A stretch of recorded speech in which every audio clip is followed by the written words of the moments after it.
তালাকের মাসআলা সংক্ষিপ্ত কোনো প্রশ্নোত্তরের সেশনে আমরা দেই না, সাধারণত সুনির্দিষ্ট কোনো কেসের সিদ্ধান্ত আমরা দেই না এবং এটা দেওয়াটাকে সমীচীন মনে করি না। তালাকের সুনির্দিষ্ট মাসআলা জানতে হলে বিভিন্ন দারুল ইফতা আছে, বড় বড় মুফতি সাহেবরা আছেন, তাদের কাছে গিয়ে বিস্তারিত বিবরণ লিখিতভাবে হলে ভালো হয়, আর না হলে মৌখিকভাবে বললেও সব বলার পর তিনি আবার পাল্টা প্রশ্ন করে কোনো তথ্য জানার দরকার হলে সবগুলো জানবেন, তারপরে ফয়সালায় আসবেন। সংক্ষিপ্তভাবে আপনি কোনো আলেমের কাছ থেকে এই প্রশ্ন জিজ্ঞেস করবেন তালাকের, এর পেছনে অন্য কোনো আপনার ফাঁক ফোকর থেকে যাবে, তখন মাসআলা সঠিক আসবে না। এই জন্য আমরা কোনো ইন্ডিভিজুয়াল কেসের সিদ্ধান্ত আমাদের আজকের আলোচনা থেকে যেন কেউ না নেন, সেই পরামর্শ দিব। আমরা শুধুমাত্র কিছু ধারণা দিচ্ছি যেগুলা থেকে আপনারা উপকৃত হবেন। তার মধ্যে থেকে একটা হলো, অনেকেই তালাক দেওয়ার পর বলে হুজুর ভয় দেখানোর জন্য বলছিলাম। আছে না নাই?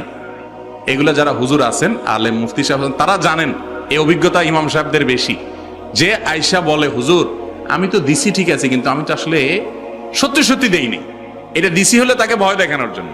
আছে না ভাইরা আমার? তালাক এটা এমন একটা ডেঞ্জারাস বিষয়, এমন একটা ভয়াবহ বিষয়, এটা দিয়ে ভয় দেখানো যায় না, এটা ভয় দেখানোর জিনিস না। আপনি ভয় দেখানোর জন্য হাজারো জিনিস আছে, সেগুলো ব্যবহার করেন, কিন্তু তালাক দিব, তালাক দিয়া তারপরে বলবেন ভয় দেখাইছি, এটা দিয়ে ভয় দেখালে হবে না। তালাক এত ডেঞ্জারাস বিষয়, এত ভয়াবহ বিষয়, বিশেষ করে যুবক যারা বিবাহ করবেন, যারা বিবাহিত আছেন শুনে রাখেন, খবরদার।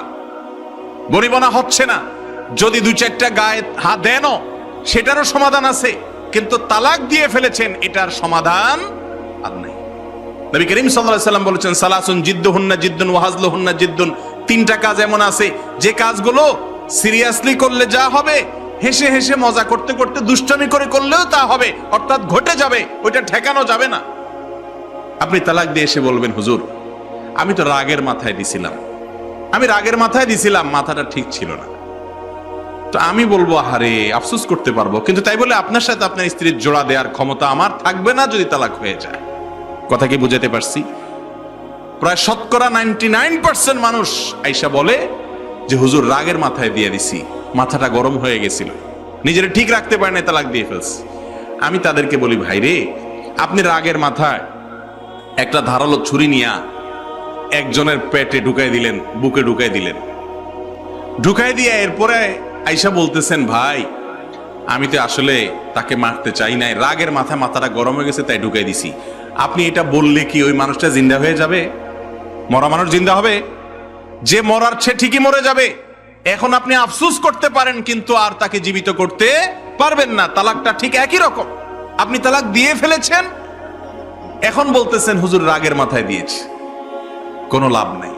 আল্লাহর ওয়াস্তে রাগের মাথায় অন্য যা করেন না করেন, তালাক দিবেন বা তালাক দিয়েছেন এই কথা বলবেন না, তালাকের কথা মুখে আনবেন না।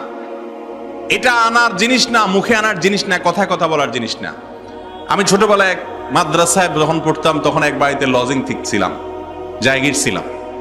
আমার যে লজিংওয়ালা যে পুরুষ ছিল, এই বেচারাকে, আমি ছোট ছিলাম তো এত কিছু বুঝতাম না, তাকে দেখতাম তার বউকে সে দিনের মধ্যে কয়েকবার চুলের থেকে নুন খসলেই বলতো তুই তালাক, তোর 14 গোষ্ঠী তালাক, 3000 তালাক, 14000 তালাক, আরো কত কিছু বলতো, আবার সংসার করতো একসাথে। এরকম অনেক মানুষ আছে আমাদের সমাজে যারা জানেন না যে তালাক এটা কথায় কথা বলার জিনিস না। ভাইরে আবারও বলছি, পারলে একটা ধাক্কা দেন, পরে সমাধান হবে, বিচার আচার হবে, সমস্যা নাই, ওটা সমাধান করা যাবে। বোর কাছে আবার পাও ধরে মাপ চাইতে পারবেন, দুটা শক্ত কথা বলেন, কিন্তু তালাক দিছি, তালাক দিলাম রাগের চোটে, এই কথা বলিয়েন না। রাগের চোটে বলার পরে কানলেও আর জোড়া দিতে পৃথিবীর কোন আলেমের ক্ষমতা নাই। তালাক হয়ে গেলে সেটাকে জোড়া লাগানোর আছে নাই। খুব সাবধান, খুব সাবধান। অনেকে বলে রাগের মাথায় তালাক দিলে তালাক হবে না, আছে না? বলে যে রাগের মাথায় তালাক দিলে কি হবে না? তালাক হবে না। আমি বলি তালাক তো রাগের মাথায় দেয়, তালাক কি মহব্বতের চোটে দেয়? কেউ বলে যে তোমাকে এত ভালোবাসি যে কি আর বলবো, তোমাকে আমি তালাক দিলাম। এরম পাগল ছাগল দুনিয়াতে একটাও আছে? একটাও নাই। তো মহব্বত করতে করতে কেউ তালাক দেয় নাকি? আরে ভাই রাগের মাথায় তো তালাক দেয়। কিন্তু রাগের মাথায় তালাক না দিয়ে রাগটাকে আগে ঠান্ডা করে রাগ মাথায় রেখে দরকার হলে সিদ্ধান্ত পরামর্শ নিয়ে বিদগ্ধ বিচক্ষণ অভিজ্ঞ এক বা একাধিক আলেমের সাথে এক বা একাধিক উকিলের সাথে, শুধু উকিল না, আগে আলেমের সাথে পরামর্শ করে এরপরে আইনি পদক্ষেপে আপনি যেতে হবে যথাযথ পদক্ষেপ। কিন্তু তার আগে যেতে পারেন না। রাগের মাথায় তালাক দিলে তালাক হয়ে যাবে, ভালো করে শুনে রাখেন, এটা শরীয়তের সিদ্ধান্ত। তবে হ্যাঁ, রাগটা যদি এই লেভেলের হয়, এত মারাত্মক রাগ হয় যে রাগের চোটে আপনি কি বলেছেন নিজেও জানেন না, আশপাশের লোকজন বলে তুমি তোমার বউরে তালাক দিয়েছো, সে বলে আমি তো বলতে পারবো না।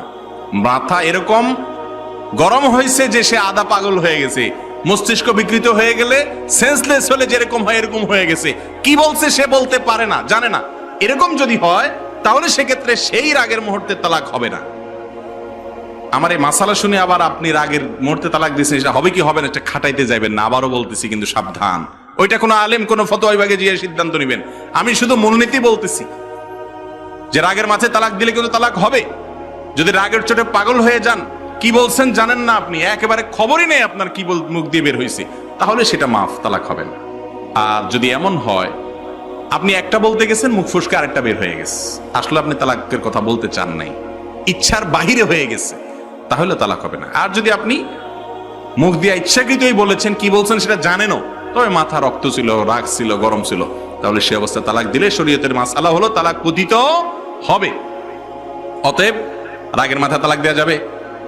একটা বিশেষ তালাক আছে, ইশারায় তালাক, ইঙ্গিতে তালাক, আমরা অনেকে এটা জানি না। সেটা হলো, ধরেন স্ত্রীর সাথে ঝগড়া লাগছে, আপনি স্ত্রীকে বললেন যে বের হয়ে যাও, তুমি, তোমার সাথে আর আমি সংসার করবো না, বারবার চলে যাও। ঝগড়াঝাটি চলতেছে, এর মধ্যে আপনি বললেন। অথবা স্ত্রী আপনার কাছে তালাক চাইছে, তখন আপনি ডাইরেক্ট তালাক দিলাম এটা বললেন না, কিন্তু এমন কিছু বললেন যেটা দ্বারা তালাক বোঝা যায়, এটাকে বলা তালাকে কেনাই, ইঙ্গিতে তালাক। এইভাবেও কিন্তু তালাক হয়। অতএব তালাক, ছেড়ে দেওয়া, এই সমস্ত কথা মুখের বাহির করবেন না। করজোড় করে বলি, এটা বাহির করার পর চোখে হাত দিয়ে কাঁদবেন, আফসোস করবেন, আর কাজ হবে না। যদি কাউকে না জানান তাহলে ভেতর ভেতরে জেনার সম্পর্ক হবে, কিয়ামত দিন জেনাকার হিসাবে উঠবেন। এই জন্য তালাক, এই কথা পুরুষরা খবরদার স্ত্রীদের সাথে মুখের বাহির করবেন না। এটা যদি করতে হয় মনে মনে সিদ্ধান্ত নেবেন, মুখে কিচ্ছু বলবেন না। মনে মনে সিদ্ধান্ত নিলে কিচ্ছু হবে না। মনোনীত সিদ্ধান্ত নিবেন যে ঠিক আছে একসাথে থাকবো না, তাকে ছাড়তে হবে, কিন্তু মুখের বাহির করবেন না। কোনো আলেমের সাথে পরামর্শ করে তিনি শিখাই দিবেন কি পদ্ধতিতে আগাবেন, এমন পদ্ধতিতে আগাবেন যাতে ফেরত নেওয়া যায়। তালাক দেওয়ার পর মানুষ এসে বলে, হুজুর এমন কোন দোয়া দায়ী আছে যেটা পড়লে আবার ফেরত নেওয়া যায়? তো এরকম কোন দোয়া পৃথিবীতে নাই যে তালাক হয়ে গেলে ওই দোয়া পড়লে আবার জোড়া লেগে যাবে, আছে? এমন পয়সা দিয়ে যদি কোনো হুজুরে সেরকম জোড়া টোড়া দেওয়ার ব্যবস্থা করে, তাহলে এটা তার পয়সার ব্যাপার, ব্যবসার ব্যাপার, শরীয়তে এটার কোনো সুযোগ নাই। এরকম হুজুর তো আছে অনেক।